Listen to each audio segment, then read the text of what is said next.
chief patron of the philosophy room. And today we are in conversation with my mentor, my lecturer, my teacher, and my role model, especially in the way he writes books and the way he teaches. His name is Christopher Hamilton, and I'm very honored to have such a prestigious guest on the philosophy room with us, because I say prestigious because he the teacher who is in the classroom, who's the same in the classroom as he is outside the classroom, which is very rare, and which is why I'm very glad to have him on board. And recently he has come up with a book which is called Philosophy and Autobiography, in which he discusses writing autobiography from a philosophical perspective. But obviously I'm oversimplifying what is in the book, and obviously he will talk about how we should approach, because autobiography and philosophy, these two things are not often put together. So we will have a discussion on that as well.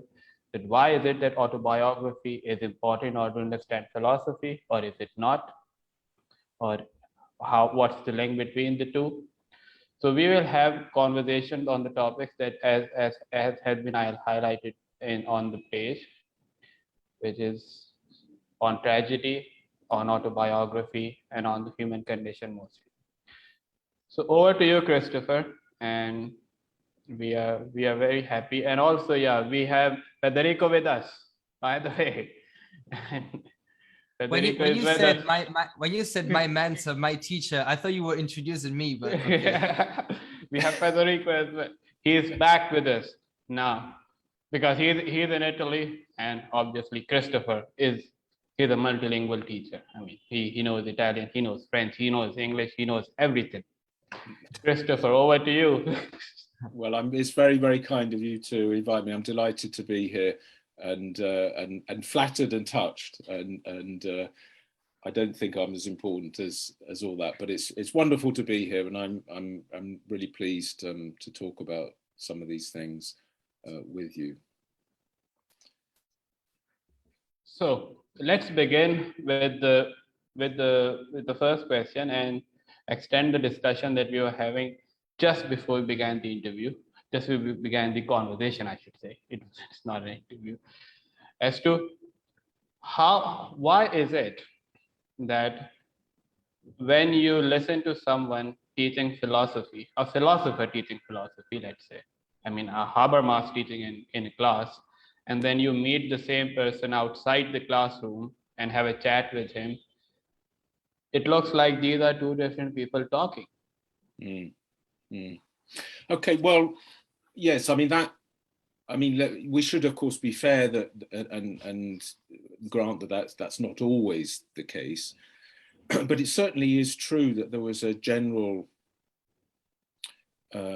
intellectual and perhaps in a way moral and spiritual difficulty about the relationship between a writer and what he or she writes. I mean, I think that that's true at a general level. I mean, one way I'd express that is by saying that in a book, as one writes, one is always better in the book than one is in real life. I mean, I can, like everyone else, get, angry or frustrated and so on. These things don't come out in the stuff I write, or again, the trivialities and banalities of my life, they're not going to be in the stuff I write. So this is a completely normal thing. I think it's there for poets, it's there for novelists, it's there for philosophers.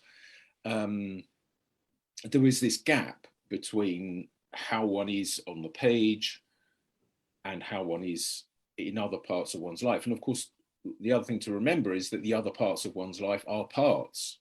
How I am now is not going to be how I'm going to be tonight at 10 o'clock in the evening if I'm feeling tired and want to go to bed, and my mood might be quite different, or if I'm doing something in some other context, for example. So that this is clearly a general problem. but in my view, there's a specific difficulty in the context of philosophy, at least in terms of, let's say, a kind of ideal that many philosophers have, or that an ideal of or for philosophy. And this is an ideal, I think, for philosophical discourse to be completely free of influence from the vicissitudes of the individual person who's writing, the particular features of his or her life or temperament, experiences, lack of experiences, general cultural context, and so on. And the reason for that, of course, is in part built into the very concept of reason giving. If I am here now giving you a reason for some particular claim, then what I'm doing in giving you that reason is seeking essentially to convince you. And in seeking to convince you, I'm not doing that on the basis of the individual that you are with your experiences and so on. I'm doing it as simply a process of reasoning. And there are parts of life that are like that. I mean, in the case of mathematics, for example, it's completely clear that there's only one answer to arrive at, and that those people who don't arrive at that answer are just wrong for whatever reason. Simone Weil, the French philosopher Simone Weil, puts this in a beautiful way, where she says that in a mathematical operation, the I disappears. I am no longer present in the result. The three of us could do the same mathematical operation, we come to the same result. As individuals, we disappear. Our individuality would only come out in the mistakes we make. Chris made that funny mistake because actually he has a particular weakness for the number 7, and when he saw it, he got excited, and that threw him off the calculation, and so he ended up writing, getting the answer wrong. So there are areas of discourse where the notion of arriving at the truth, which is wholly independent of the individual doing the thinking, doing the reasoning, there are areas where that's completely in place. And I think that philosophy has long had an aspiration to be like that, that if one wants to provide answers to the big philosophical questions of all our lives. Is there a God? Does he exist? If so, what's his nature? Are human beings possessed of free will or not? Are we in some sense causally determined or not? Or what are the fundamental moral concepts with which we should be working and living? Or what is the foundation of morality? Or is the concept of beauty the central notion in aesthetics? All of these kinds of questions are questions that confront every single person in one way or another, implicitly or explicitly.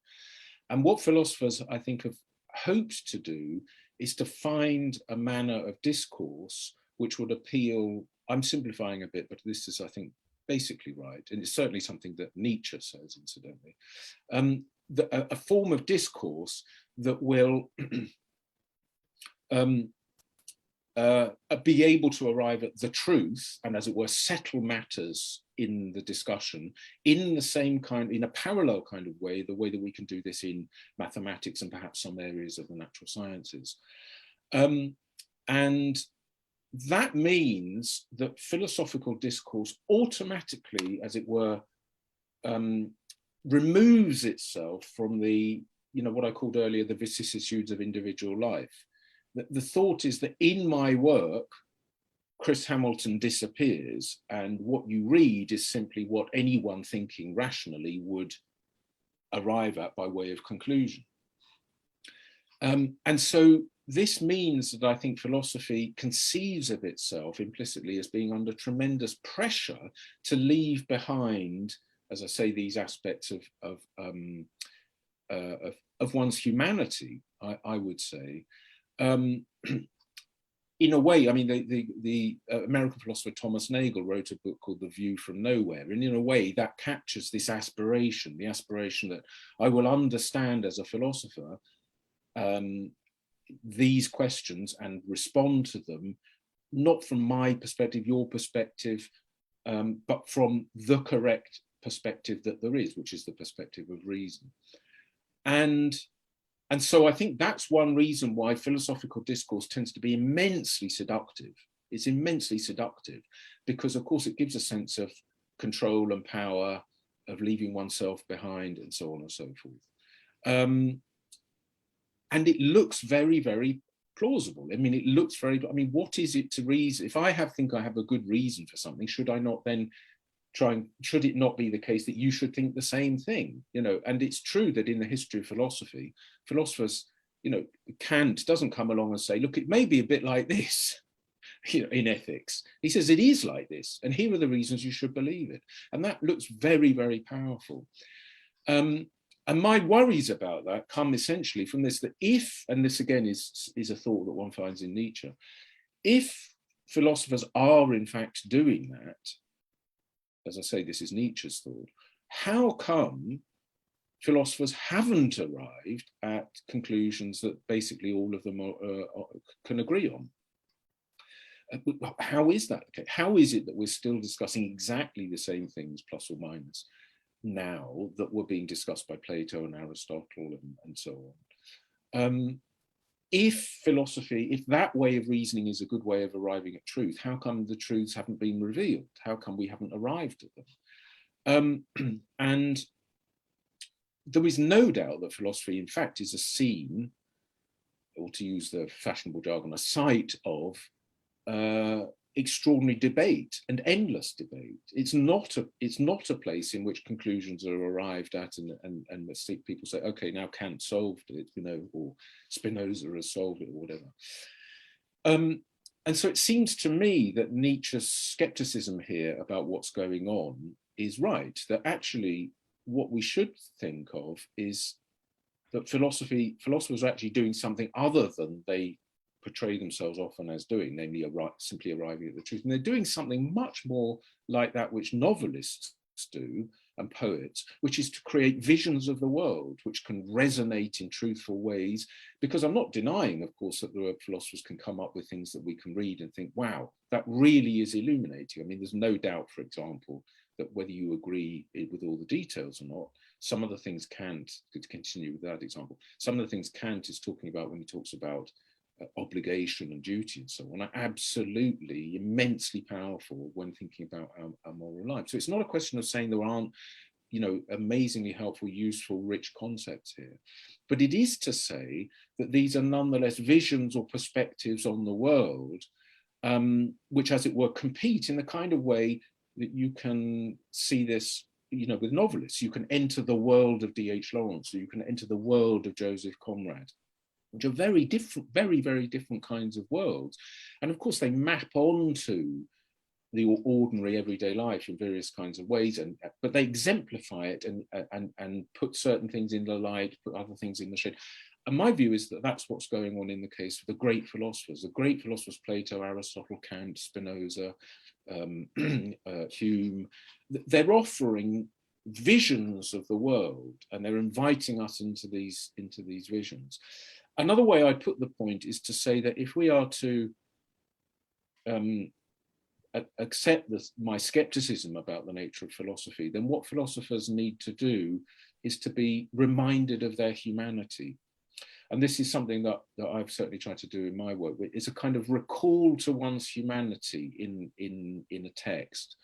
A contemporary philosopher, he died very recently, Stanley Cavell, American philosopher, is very good at talking about that, about this idea of bringing us back to the philosophy needs to be recalled to its humanity. The philosopher needs to be recalled to his or her humanity. And that's an idea not of making philosophy personal or something like that, but it's a matter of trying to be aware of one's own peculiar limitations, particular cultural placing, and so on. And I've drawn a distinction in my work between what I call personal philosophy and merely personal. So Stanley Cavell talks about mastered subjectivity. You know, there are thinkers like this who you can see that they're writing out of the fruit of their life, their troubles and difficulties and so on, but you can see that they've made it resonate with other people. So they're drawing on their life, but they're not talking directly about their life, and nor are they merely talking personally. And it seems to me, for me at any rate, that's a kind of ideal in philosophy, to recall the discourse back to our the humanity of the philosopher, and the complexity in that way. So resisting the idea that we can, just have answers. And Kierkegaard talks about this, for example, as a philosophy in the subjunctive.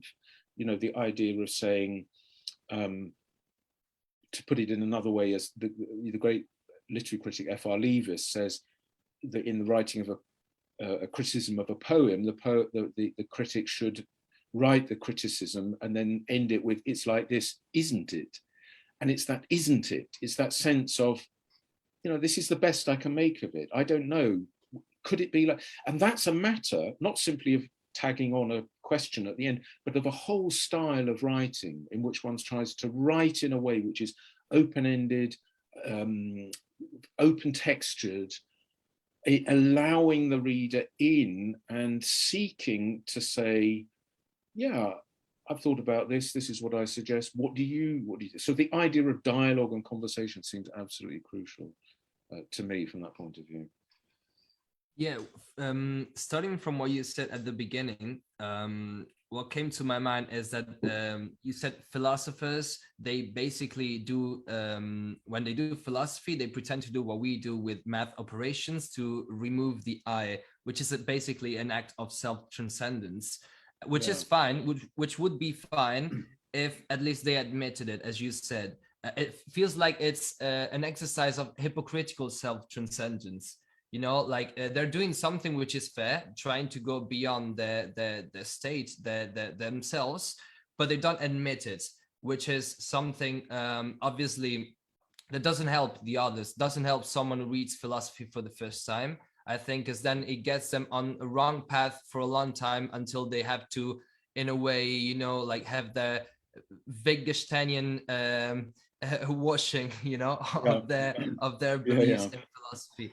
And I also feel like, and this to connect this whole elaboration you made on the idea of the tragedy of the human condition, which is something I guess we're going to talk about soon, is that I think this hope of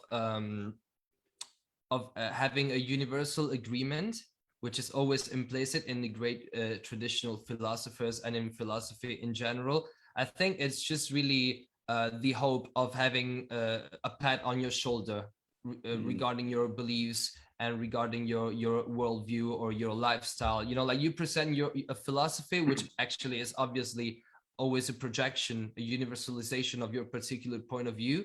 And when you say this is a universal claim, you're basically hoping that as many people as possible will say, yes, man, you're on the right way, in your life. It's like, it's like needing a paternal hug, it's something like this from a psychoanalytical point of view, one might say. And this, I think, really shows how, in general, even like characters and figures that we like collectively and publicly cherish as great examples, like for instance great philosophers like Kant or whoever, in the end they are just like human beings with all the void and suffering of their lives, hoping that someone will say, yes, you are leaving it the right way. Well, there's a huge amount in what you say. I mean, I'm not sure about the idea of hypocrisy. I mean, of course, I understand why you say that. I mean, the way I'd put it is to say that, not in fact, intentional hypocrisy. Yeah, I think all of us have that philosophical voice in us. There is in all of us somewhere the desire to be right and to convince others, and it might not be about the traditional philosophical things, but, it might be in a moral context or political context. And so the way I've tried to put it sometimes is to say that there is a certain kind of philosophical voice, which is that voice of, I've found the truth, here are my reasons, I give you the reasons, now you have the truth. And I think, so the way I put it is that we need to know that voice is in us, and we need at times to listen to it, and we need to recognize that our humanity is bound up with it, but we need constantly, as it were, to call it back to what I was calling earlier the philosopher's humanity, so that. And if you think about a standard way of doing philosophy at university, when you go to university to study, you can put it in terms of that kind of voice, that the students are being asked and told to listen to that voice in them and not other voices. Not other voices of kind of imaginative flight or fantasy or sensitivity to the style of the text, or a sense of kind of bewilderment or whatever it might be. And so I see that philosophical voice as one amongst the other, or rather I see that version of the philosophical voice as one amongst the others. And and as I say, that I think there needs to be a recall back to that sense of humanity. But the other thing that you mentioned is this idea of transcendence, because of course, in a way, this is absolutely right. That desire, the philosophical voice we're talking about, the one which is let's call it just discursive reason, which can arrive at the truth, is a way of transcending my own limitations. But it seems to me, and this connects with my point about that voice being in all of us, is that in truth, it's part of what we are as human beings that we seek to transcend ourselves. That we are creatures. This connects with my thoughts, some of my thoughts about tragedy. We are creatures who in various ways find ourselves unbearable. We know, for example, that we find it virtually impossible to live in the present. Most of a human life is spent thinking about the past, thinking about the future. A great deal of our life is lived with a sense of how to make sense of or cope with our desires. And all of us have desires and fantasies which simply can't be expressed, and we have to live. All of us have to accept there are features of our own nature that we will never get used to. In various ways will constantly be, a problem throughout our lives. All of us crave novelty and change, and yet when we get the things that we want, then we find we get bored very easily, and so we're on this kind of treadmill of desire and so on. And it seems to me that this is part of what makes the human condition tragic, because one other way of expressing the point that I've just offered is we seek ways to transcend ourselves. We want to arrive at a position of stability, if you like, of removing ourselves from the endless, as it were, dissatisfaction of desire and so on. And philosophy, of course, in the way that we've been talking about it, can seem to function like that. I finally get everything in control by arriving at the truth, and now I know the truth, and it's a way of, as it were, getting control over myself and indeed over the thoughts of other people. Because if I think I know the truth and you ought to believe it, then whether or not you really ought to.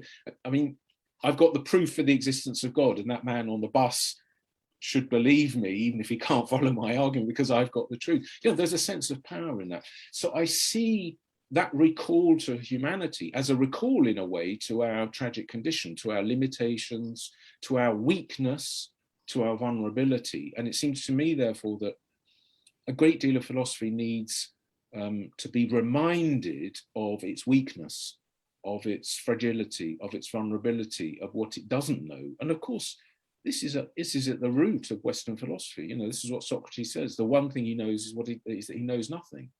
And that thought is an immensely powerful thought that, oddly enough, gets left behind. All philosophers mention it, as it were, in the first year introduction to philosophy course. But then it gets left behind. And yet we need to come back to it again and again. Our limitations, our weakness. This, to me, is a recall to our humanity. It is also a recall to the tragedy of our condition, the sense in which our life is always going to be, in various ways, inadequate to our aspirations for it. And so over here, I'll intervene with one idea of yours, which is I've always found it fascinating that you have said that there is no moral world order. And I was wondering, while you were talking about truth, and truth as not being something which everyone is trying to get at, rather than everyone is trying to get the best chance of getting it, sort of.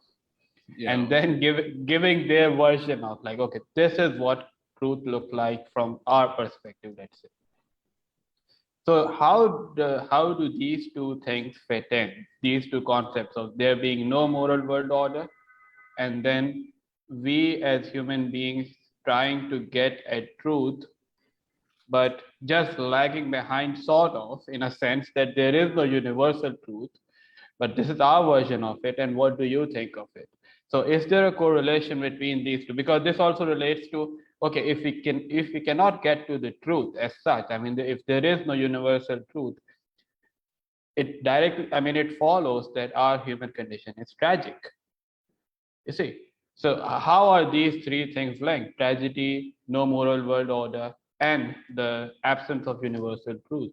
Well, it's so I guess my position is complicated because, of course, I do in fact think there are certain truths about our condition. I do think it is in fact true that the human condition is tragic. But the complexity comes in because, and I've tried to explore some of these features in some of this thinking in some of my writing.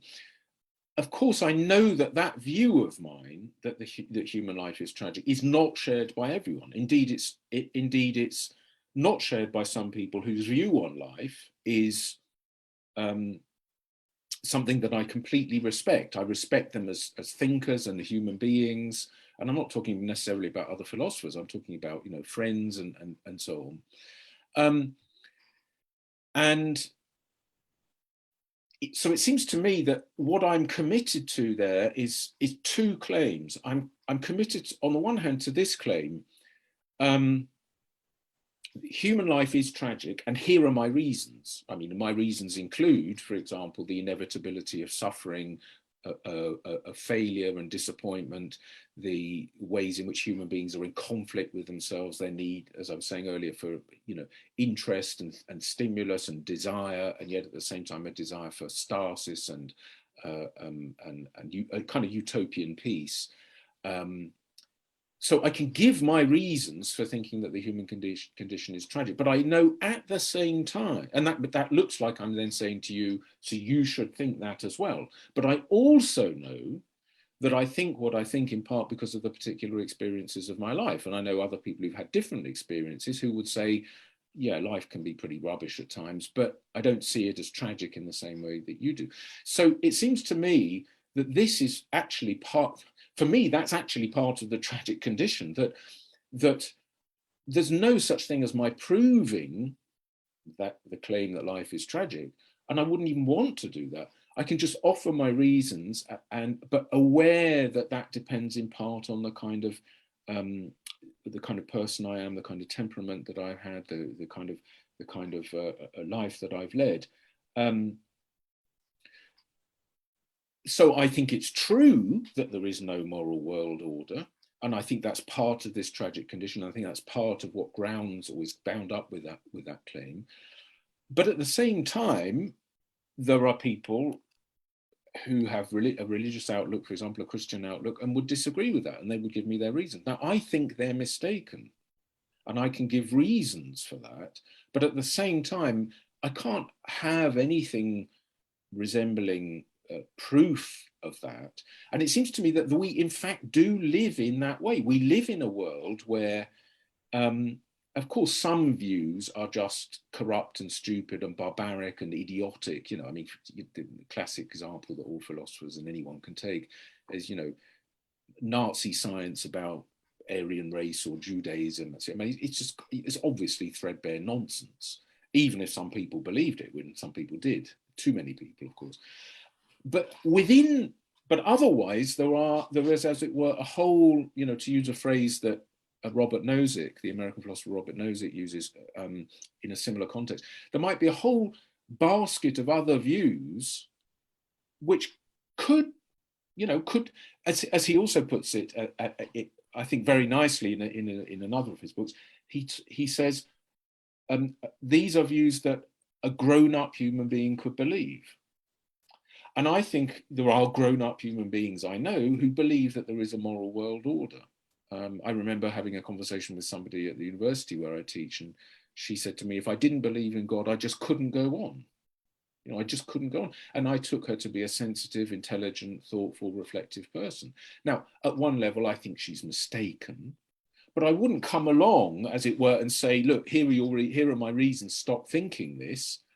I would say, well, you know, it's part of our condition that we're going to live with those kinds of disagreements, and we just have to live with them, and recognizing the limitations in our own thinking, but also at the same time saying, I think this is right. And this, as I say, is what I think Kierkegaard meant by philosophy in the subjunctive. It doesn't mean I say what I say, but don't really believe it or don't think there are good reasons for it. But I say it in the spirit of, have a look at this.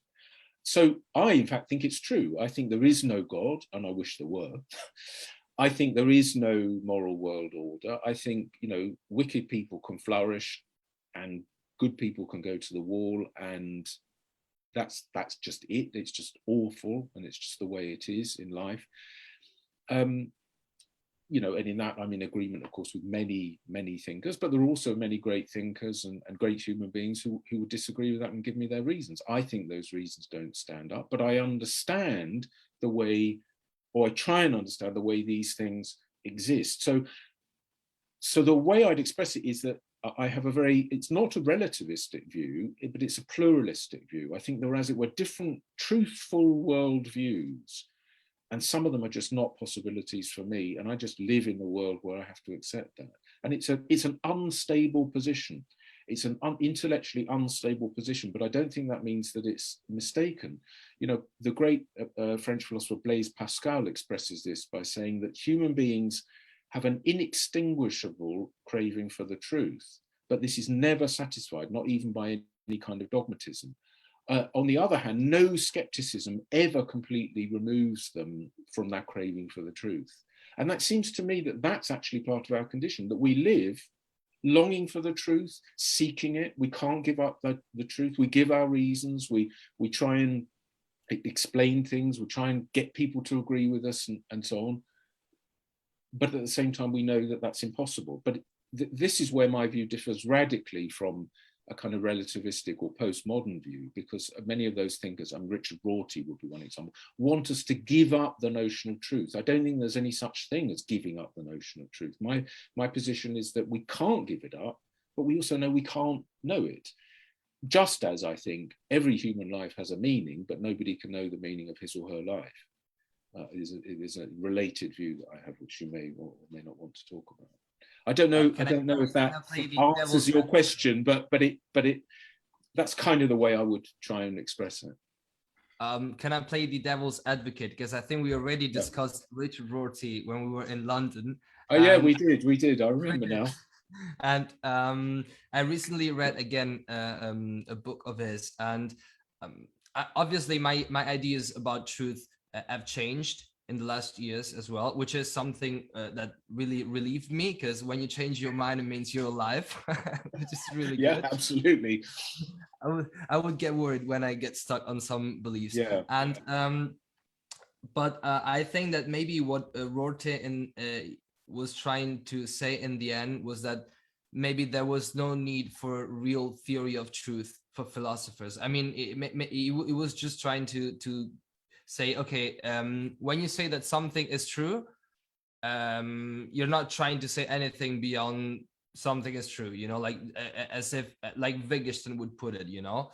And so maybe like common people, it's normal that they say that they use the idea of truth in this way, in a very simple way, and also philosophers. But when you start to really philosophize and trying to like create a universal theory of truth and trying to figure out how we actually, what is the rule to arrive at truth, then you're really wasting time.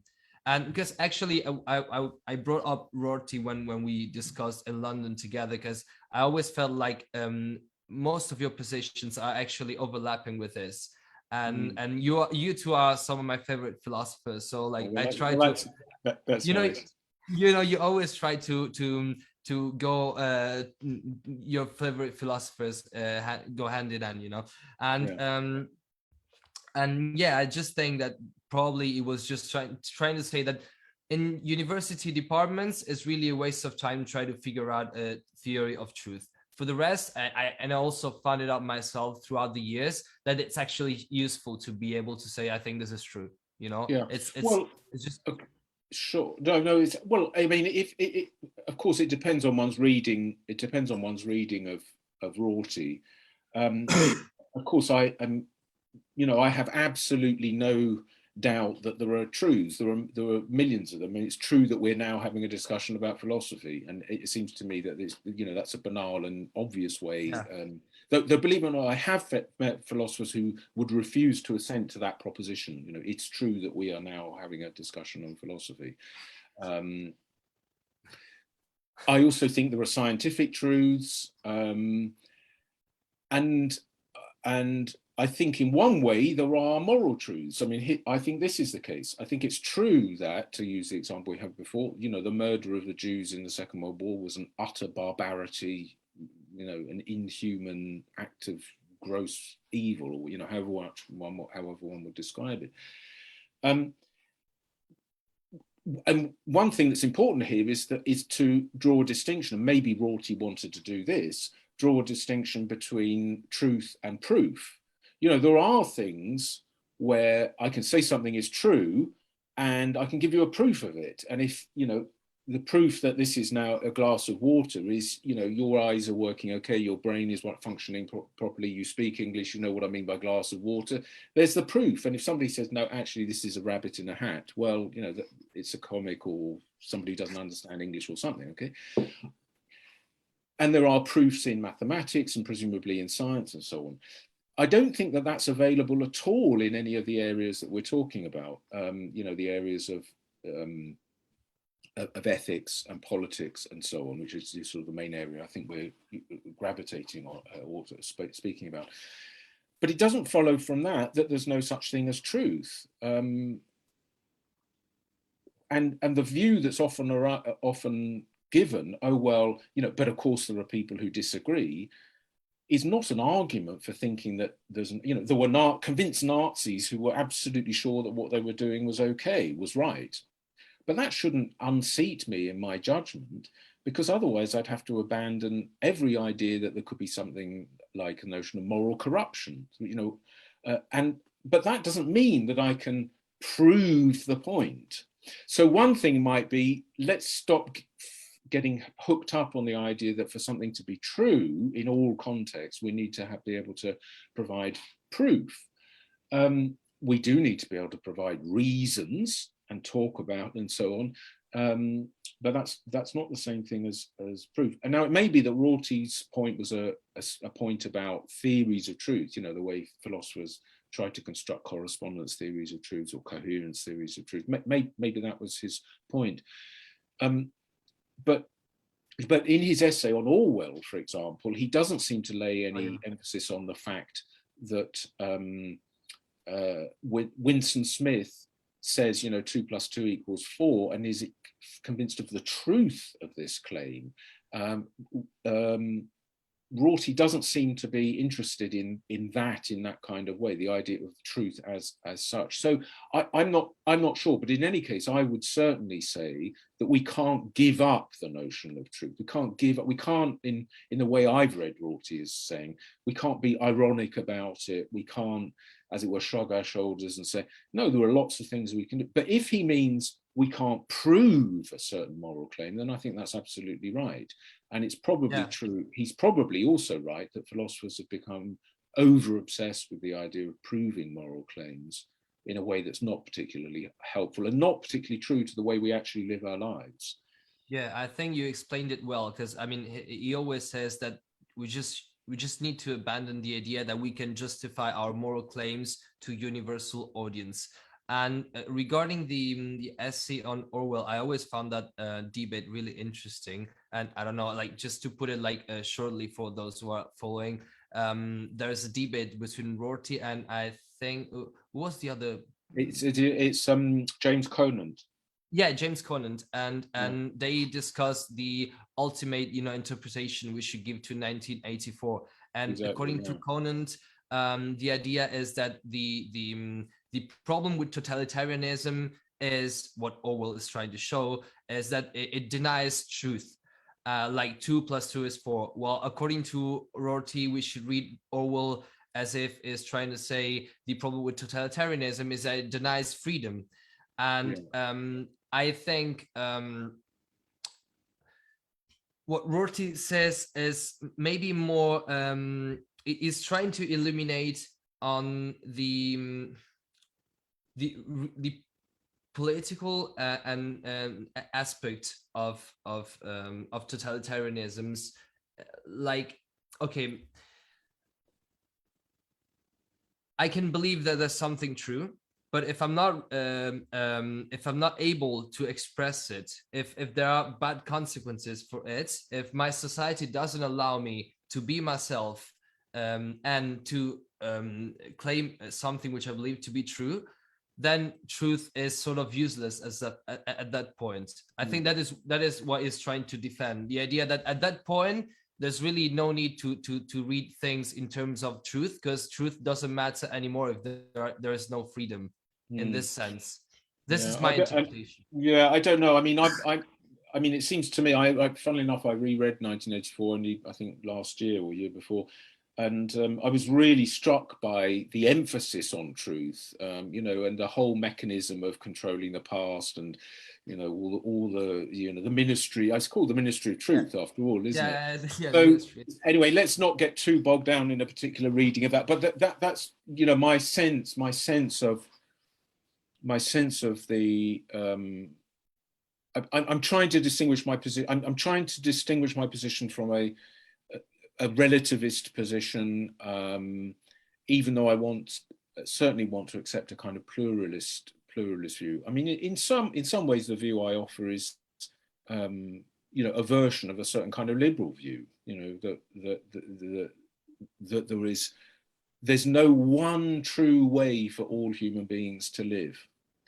I mean, this is a thought that you find beautifully articulated in one of my favorite English writers is Samuel Johnson, the great 18th century thinker. And in 1759, he wrote this wonderful piece, kind of parable, Rasselas, Prince of Abyssinia. And Rasselas is with his friends in Happy Valley, and he's got everything he wants. It's utopia. And he's desperate to get out. He's desperate to get out because he's got everything he wants, but he's bored. And this is Johnson's way of talking about the tragedy of the human condition. He's got everything, but he's bored. So what do you want to do? Take some of the things away? No, then he'd be frustrated. So they eventually escape from Happy Valley, and they go on the search of what Johnson calls, in my view, a magnificent phrase, a search for the choice of life. And what he means by this is the idea of really the idea that Aristotle has of a life that is, as Aristotle puts it, complete and lacking in nothing. And of course, Aristotle can't mean a life that has everything. He means complete and lacking in nothing that is of any importance. And essentially, Johnson's view, which I share, is that there is no such life, that every life is going to be making the best of a bad job. And that the art of living is in part to learn how to get through life with a kind of modicum of decency and decorum, given that there's going to be plenty of frustrations and pains and suffering and so on.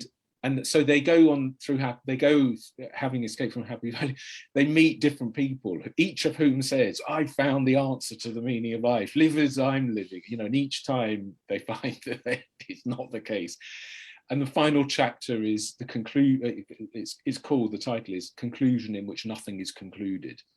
And, it's just marvelous because Johnson is working through that sense of the immense difficulty of living a human life, but doing so with immense compassion and humanity. And he was a man who suffered enormously in his life, and used it to articulate this tragic vision, but at the same time was full of a kind of empathy and compassion for human beings.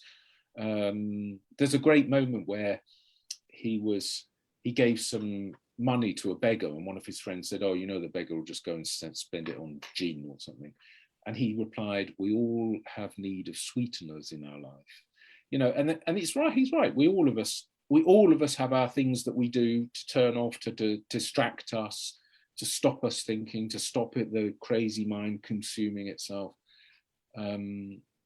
So yeah, he's a wonderful writer, Johnson. I absolutely love him. And those of you who are in London can go and visit his house in Gough Square, just near to King's College where I teach. It's where he wrote the Great Dictionary, so you can go and visit him. So yeah, now let's shift gears to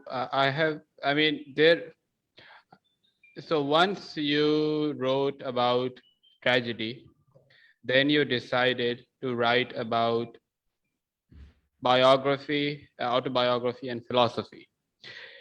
Is this transition because there is this lack in philosophical language of understanding human condition as clearly as talking about life and how people have lived and applying philosophy to it? Yeah, exactly. I mean, I suppose, although in a way, the book of mine that's just come out, the one that you were kind enough to mention, to indicate at the beginning, although in many ways it's very different from the book on tragedy, and that was deliberate, because in a way I wanted to move away from that theme. In another way, it picks up on the same idea of the relationship between the philosopher and the philosophical text, and the idea of humanity, and so the book starts really by picking up a thought from the American philosopher I mentioned earlier, Stanley Cavell, who in his book, in one of his books, the book is A Picture of Philosophy, says that philosophy and autobiography are dimensions of each other. And then what Cavell tries to do is to work through this a little bit in that book, and it's implicit in much of what he does elsewhere. And so basically I took up that thought and tried to work with it by thinking about the idea of what he could possibly mean by that, and where philosophical authority could come from if philosophy is bound up with autobiography. And so, and what I attempted to do in the book was two things. One, which was the smaller thing, was at the beginning to try and show the way in which certain philosophical texts, which look totally non-autobiographical, can nonetheless be read as parts of fragments of an autobiography. You know, and the example that I've sometimes used in that context is Kant's discussion of sexual desire, where he says that, and obviously I'm paraphrasing, but he says sexual desire is like, in an extraordinary image, is like biting a lemon and drinking the juice of a lemon that you bite. Once you've bitten it, you throw it away in disgust, or you've had enough of it. And this is his image of sexual desire, as if that's what you would do. You make love with somebody and then throw him or her away. And it's clear, it's completely clear, that the man is expressing a personal point of view. I mean, yeah. If you read another text, another text, and you didn't call it philosophy, you would immediately say, wow, what a weird view of the guy, wow. And yet often philosophers treat it as if it's just another kind of, a bit of an illustration of something, or maybe part of an argumentative move. And that just seems to me not in the slightest bit plausible. It's clear that his personal preference is coming out. And then what you would want to do is link that to other things he says about sex, where he talks about, for example, he says that masturbation is wicked because it's a throwing away of one's rational personality. Well, then you think, well, that is a very different style, a very different tone from this stuff about sucking of a lemon, and you think, well, what's going on? What is the relationship?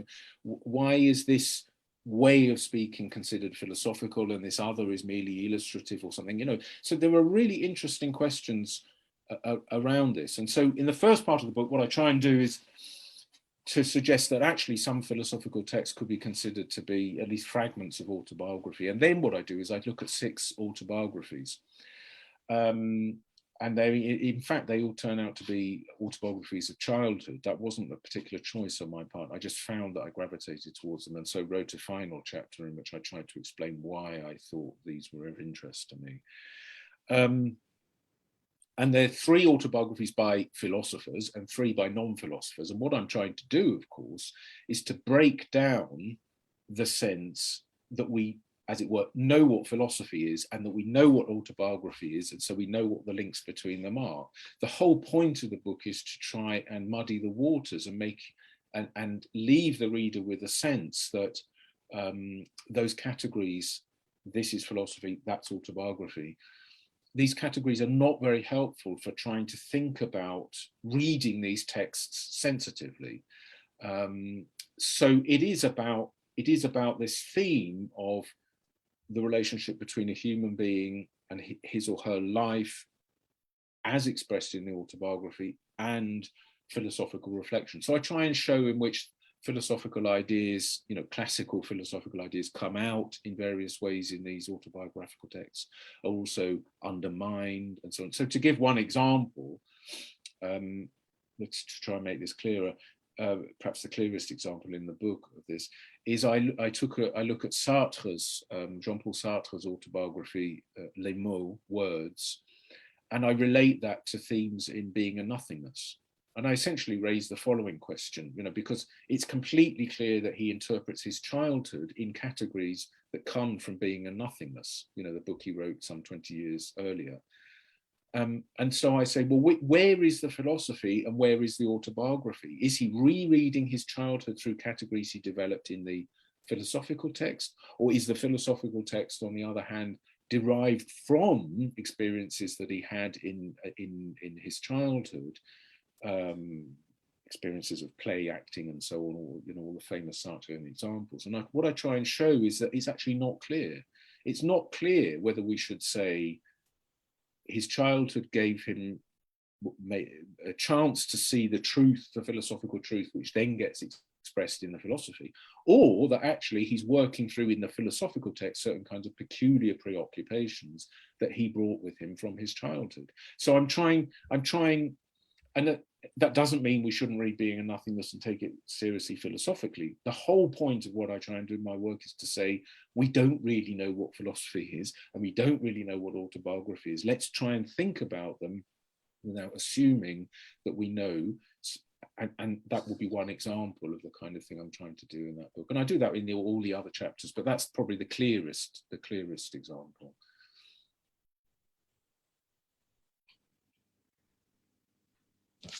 You mentioned, so I mean, now we are coming to the hour mark. Right. So, so I'll just ask one thing, and then we can conclude this. Because you mentioned Sartre, and you mentioned Being and Nothingness, and you mentioned Les Mots, I'm curious about one question because it jumped in my head suddenly. Like, so you wrote your philosophical books up until now. Now you have written a book on philosophy and autobiography. So the next one should be autobiography. Yeah. We're looking forward to. Right. Okay. Well, the truth is, so in fact, the final chapter of the book on philosophy and autobiography has a fragment of autobiography. And I deliberately put that in part to explain why I was thinking about autobiographies of childhood. But in fact, I have written a philosophical autobiography in a way. I think it was in 2009, something like that. I published a book with the title Middle Age. And I did so because, well, I'll spare you all the details but of how I came to write that book. But essentially, it's because I wrote the book because when I was in my late 30s, when I was 38, in fact, I discovered the identity of my real father. I had spent my life up to that time not knowing who my real father, my biological father, and I'd been taken on as a son by somebody else, in fact, my mother's husband. I discovered lots of things, and I discovered the true identity of my father. The man I thought was my father had died long ago. He died when I was 18. And I also discovered that the man who was really my father had in fact been my teacher at school, because my mother sent me to the school where he worked when I was old enough to. So I was taught by my father, not knowing he was my father. And of course, when I eventually tracked him down, I asked him if he knew I was his son, and he said no, but I don't think that was quite true. At any rate, this threw me into, as you can imagine, some reflections. Well, it was a very, very difficult period in my life, and I eventually wrote a book, a sort of philosophical memoir of that experience, the emotions and so on that I had at the time, and that was one of the things that really sparked my interest in philosophy and autobiography, because it was definitely philosophical, the text. The proof being that it's the only one of my books that's been translated into French. But at the same, and what I was really trying to explore the truth about my childhood, but at the same time I was constantly aware of the fact that I was using categories and concepts that I had as an adult, and as an adult, who was a philosopher. And so I was aware of the way in which I could never just arrive at the plain truth of my life. I was constantly, it was my truth, the truth of my life as I saw it now. And so that was one of the things that really sparked my interest in philosophy and autobiography, and is a thing that I've followed up in more theoretical writing since.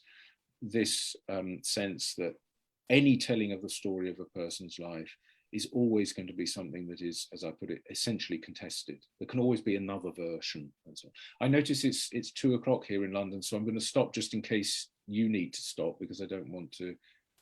I'm happy to go on a bit, but it's up to you. I don't know how you want to. No, we are happy.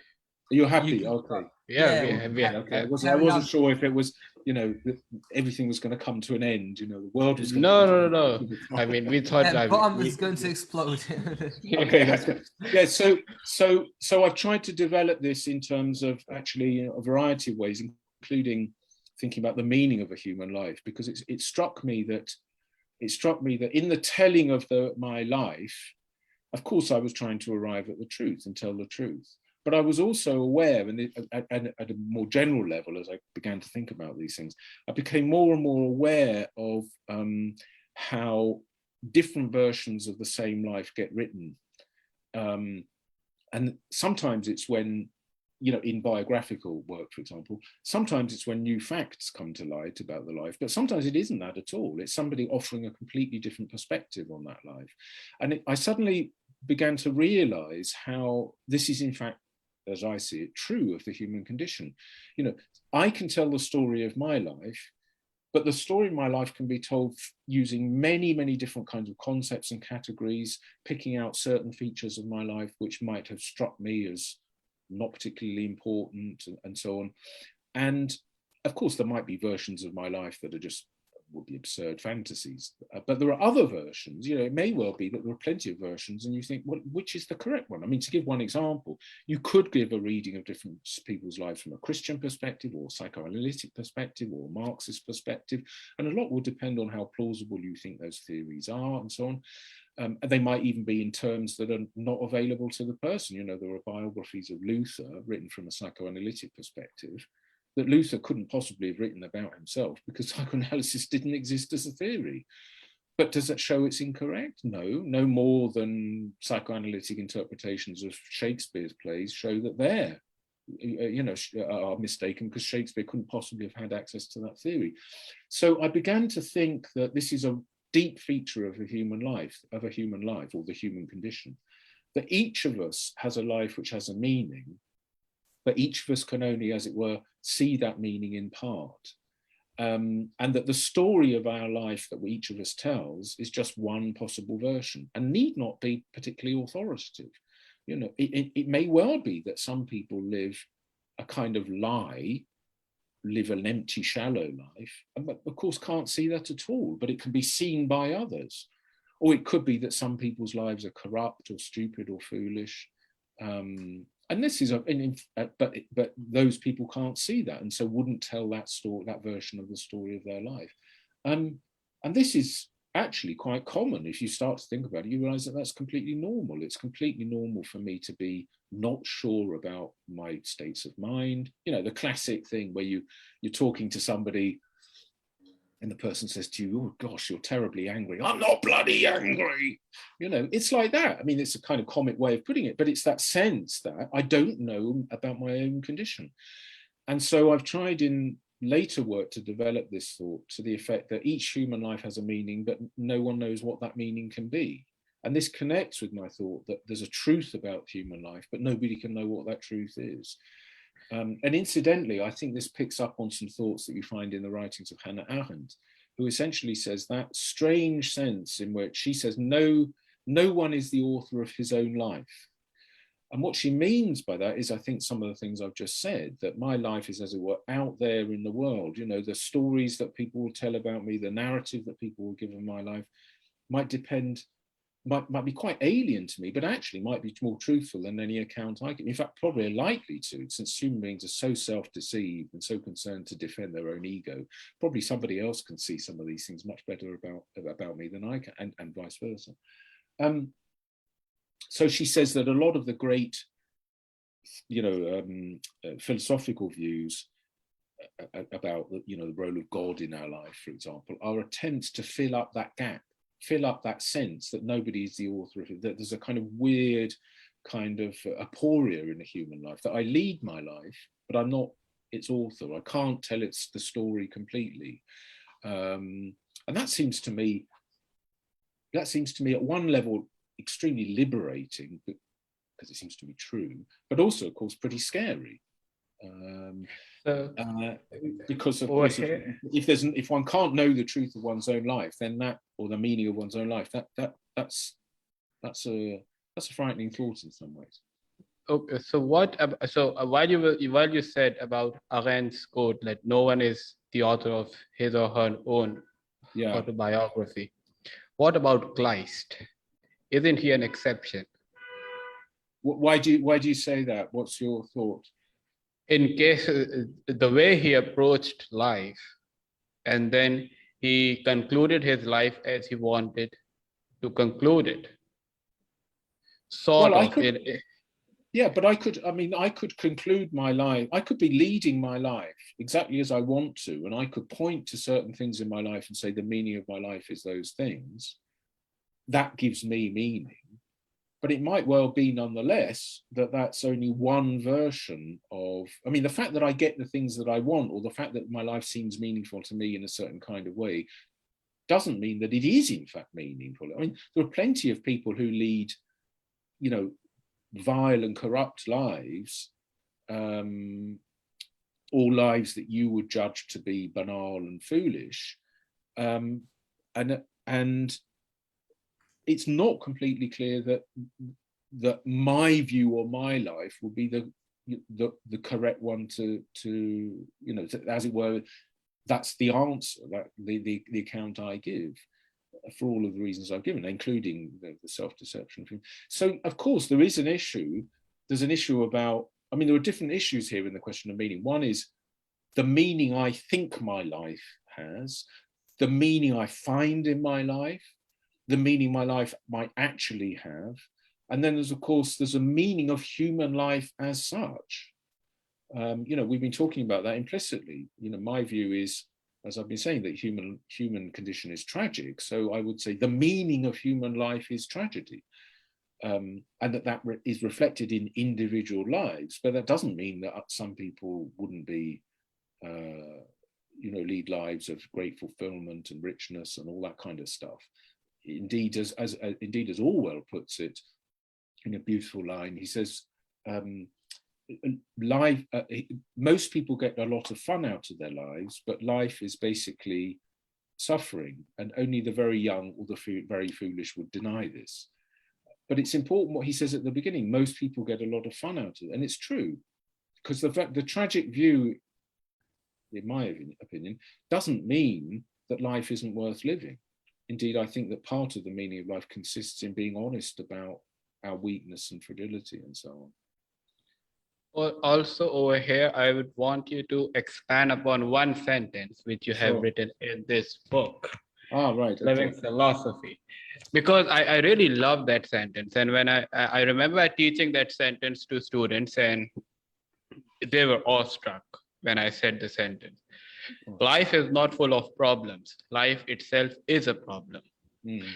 You see, can you expand upon that? I mean, you can feel the liberation in the sentence itself, sort of. I mean, the moment you say this, you feel like, okay, now we can. Now, there is something liberating in this thought that okay, it's not like we are solving problems one after the other. We are in the problem itself. We are the problem. We are the problem. Yeah, we are the problem. So how can you how can you use this for liberation? Because for example, if you say this to someone who is a very optimist person like Russell, so he might he or she might go like, okay, but that's not. I mean, that's a very pessimistic approach, very approach which gives you depression, anxiety, stuff like that. No, no, our life is not full of I mean, it's full of problem, but it cannot itself be a problem because Yeah. the solutions are coming from the same damn thing. So it ought to be something good, but it is not neither good or bad, but a problem. Yeah. So how is it? How can that be liberating? Well, Yes. I think it can be liberating because it's realistic, because because we live in a world, and I mean it's probably built into human beings. No, let me go back. So we live in a world which lays enormous emphasis on the idea of happiness. But I think there's one thing that's completely clear to any mature human being is that whatever your happiness is pretty elusive. Everyone has moments of joy and peace of mind, and so on and so forth. I don't deny that. I think that's wonderful, and I've got no interest whatsoever in stopping anyone from experiencing those things. But I think Philip Larkin was basically right when he said that if you are not cold and you're not hungry and you've got good shelter and you've got some security, that's about as good as it gets. He was trying to get at this idea that we constantly crave happiness, but actually it's because we have probably built into us as it's as if we're made for happiness, a craving for something that we can never have, or at least not have in any kind of stable or long-term way. And so it seems to me that what's liberating about the idea that life is a problem is that it enables me to take my own expectations about life and put them into question and ask myself, well, is this a reasonable thing? To what can I realistically aim for that, or should I aim for something else? And my own view is that telling people how to achieve happiness, or this is the way to achieve happiness, and the philosophical texts these days are full of this from a neo-Aristotelian perspective. And if you go, I'm often in France, and the French philosophical culture is much more public than in the UK, for example. You'll see that there are lots of good, high quality philosophical publications, magazines and so on. And they often talk about how to be happy, and philosophy can help you be happy, and so on. And I don't believe that for a minute. I think that we should stop telling people that they can be. I think what we should tell people is to be realistic about their lives, or one should tell that to oneself. And of course, there are things that one can get which are wonderful. But the very high expectations are a recipe for disappointment. And so it seems to me, and I know not everyone agrees with it, because I wrote a little book about adversity some years ago, and I saw somebody reviewed it on Amazon and said this book is absolutely awful because the author Hamilton tells the reader that he or she, the reader, should not take him or herself too seriously and should abandon the idea of being happy and kind of live with a kind of lower expectations. And I thought, well, yeah, I'm glad this, he says, the guy said, I'm a therapist. And I thought, well, I'm glad he's not my therapist, because if you tell people how to try and achieve happiness, they're not going to achieve. But if you tell them, if you put into their hands, which I tried to do in this other little book of mine, thoughts by really great thinkers about how to make things a little bit better. For example, if you've got a problem with anger, how to manage your anger a little bit better. If you've got a problem with envy or jealousy, how you can construct that or respond to it in a kind of slightly more constructive way. That seems to me really, really helpful. And I think philosophy can do that a bit, but I don't think it can do it necessarily more than great literature or great poetry. So I think being realistic about, you know, one's life is, as insofar as one can, it is liberating. You know, if I may give a personal example, you know, I have lots of days where I wake up and I think, oh God, I just feel terrible, you know, blah, blah. And I say to myself now, because I've been through many of these days, it'll pass. By this evening, you won't feel like this, or by tomorrow, you won't feel like. I couldn't have done that 30 or 40 years ago because I was too young and too inexperienced. And you know, and why do I? It's because I've been through these things and I've read some people and I've seen that the world is full of people who have lives infinitely worse than mine. And so it just relativizes it and makes it, it doesn't make the thing go away. It doesn't make the feeling of being low or depressed or what am I doing with my life or boredom or whatever. It doesn't make it go away, but it places it in a context and it makes it bearable in a way that otherwise wouldn't be. Makes you feel less lonely in this sense. Yeah, absolutely. And that's, and I also, and I'm glad you mentioned that, because that's the other aspect. What's liberating about recognizing one's own, that life is a problem, is that it's a problem for absolutely everyone. We all think that other people's lives are well sorted out, or most other people, lots of other people's, and it's my life which is a mess. And a thing that philosophy and life, I guess, in a way has taught me is everyone is confused, probably especially those people who claim not to be confused. You know, they're fighting shy of something. You know, I've never met a single person who wasn't troubled in different ways, anxious or depressed or concerned about the way his or her life was going, you know, and that's not to deny, you know, I really want to emphasize this. There are plenty of wonderful things in life, but being honest that these kinds of, you know, this kind of thing is going to happen seems to me about the best we can get in terms of a certain kind of preparedness. You know, there's a great line in Montaigne, the great French Renaissance thinker, where he says, you know, go, I mean, he's a really, really well-balanced bloke.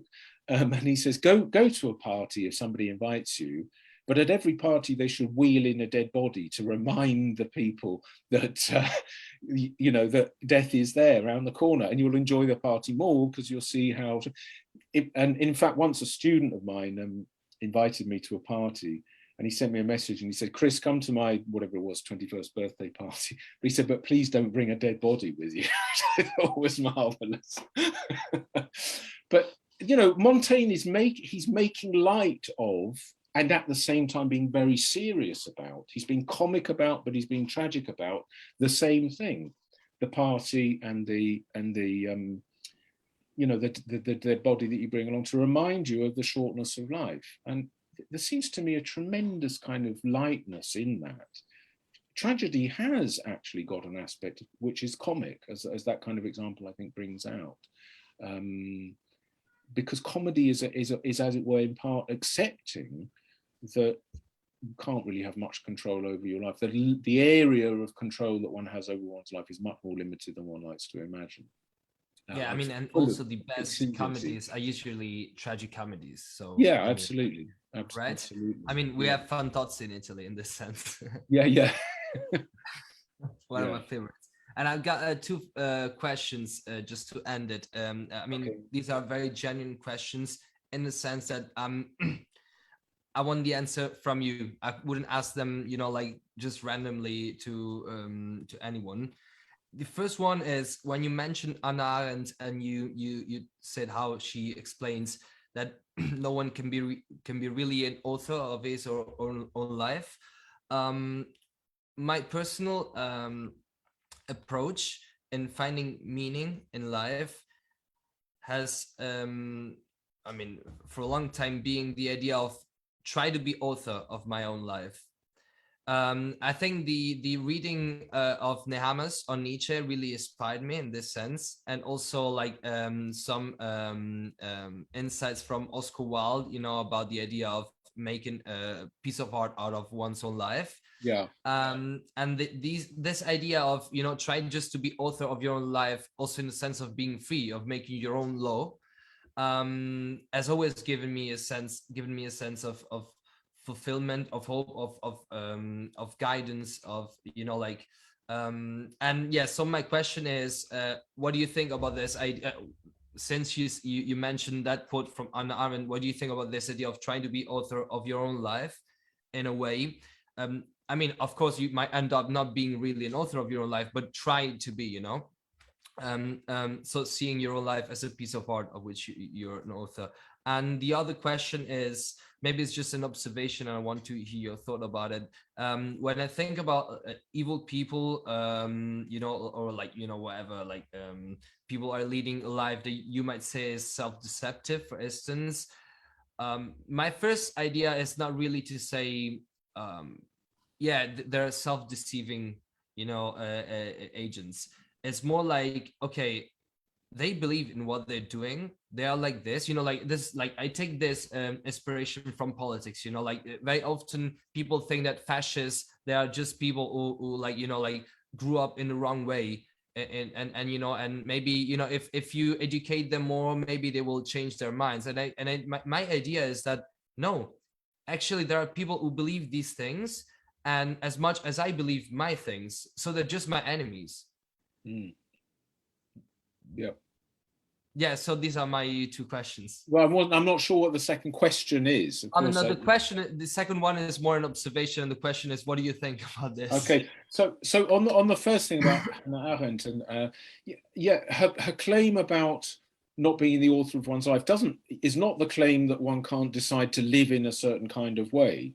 So that's not the, you know, and I'm also very sympathetic to that kind of Nietzschean idea of taking one's strengths and weaknesses and trying to make, in a funny kind of way, Nietzsche is talking about virtues that for which he's not normally praised. I mean, the virtues of tact and decency. You know, he talks about the idea of making oneself, appealing, bearable to other people, which is, I think, a marvelous, marvelous thought. So she's not talking, but what she means is that rather that when somebody comes to write the story of your life, there's no one definitive account. Okay, so everyone might agree, oh yeah, he sought to live his life as a work of art, right? Well, then let's have a look at the detail. What did that actually mean? And different people some might think that was, unbelievably shallow or foolish. Other people might think it was noble and great. I'm exaggerating to make the point, but there will be differences. So it's that. So yeah, of course. So she's completely. It's consistent. In other words, I think your point is consistent with hers, which is essentially a metaphysical social view.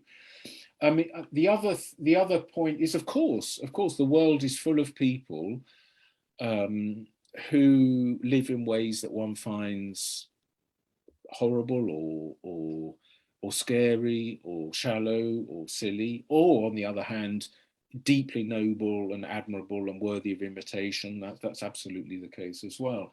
And I guess my feeling about that is in part that I agree with you completely. I think it's a fantasy to think you'll be able to take somebody who believes in some really horrible, vile thing and just be able to, through good education, change him or her. I think that's extremely unlikely. May happen in some cases, but and I think the sources for moral corruption and so on are enormous in human life. We're all of us. This seems to me a great lesson from the great Italian thinker Primo Levi. Primo Levi he talks about the grey zone, the idea of that in a way everyone was involved in the evil of Auschwitz, and that the Nazis made sure that everyone was tainted by it. and that questions of judgment then stop. So I think there's a really powerful thought there, and it certainly applies in some cases. I think of course what one has to do with some people is just get out of their way. I mean, and it's a thing I try to do in my life, which is, I think when I was a young man and very enthusiastic about changing the world and so on, I would have tried to do so. But now I just think, look, this person is a destructive or element. I'll keep out of his or her way, and because I can't change, you can't change other people. You can have an effect on other people by living around them, but it very rarely is by saying do this or stop doing this or start doing this, but you can maybe have a minor effect. So yeah, I think that's right. But I don't myself have any. I notice that my students are always very reluctant to say things like, oh, somebody leads a life that's corrupt or what. And yet, of course, they live their lives knowing perfectly well that there are people who are horrible and other people who are wiser and other people who are, and that we've all got strengths and weaknesses. But yeah, I'm afraid I agree with you. I think you're right. I think there's not much hope of taking people who have really horrible views and doing much with them. One just has to get out of the way in a way, I think. And the pressures on all of us to be like that are great. So it's another view I have, which is that our moral probity, our moral goodness is very much held in place by the social context in which we live. We like to think my virtue is deep within me, but actually my virtue, to the extent that I have it, is actually very largely because I live in a world, I don't need to steal because I've got plenty of things. But if I'm starving, I'll almost certainly steal, right? I mean, it's a very simple point, but it just makes the point that again, if you think about the way sexual attitude, sexual relations have changed over the last 40 or 50 years, this is partly because of the availability of very cheap and effective contraception. That changes enormously how people view sexuality and so on. So our lives are very much bound up, I think, with the material conditions of our life, and we shouldn't underestimate the way in which that has an impact on any kind of virtue that any of us might have. Again, I think that's a lesson from Primo Levi in his work. Yeah. Thank you. My pleasure. Okay, so Chris, we will conclude over here because I'm pretty damn sure that we will have you again on board. Because I'd be delighted to come back. It's been a real pleasure talking to you. Because we do not want to drag it so much so that you say, okay, never next time. I'm glad, Never really. Yeah. Hang on. Last time we talked for 4 hours. Yeah. I remember your student was standing actually outside who had a time appointment with you, and we were inside discussing about Nietzsche and the death of God and everyone. And she was just standing outside for so long that she got annoyed in the end. Oh dear. My time management during office hours at the university is not my strong point. You're right. So thank you so much, Chris. It was so much fun discussing philosophy, and there was so much to take from you, as always.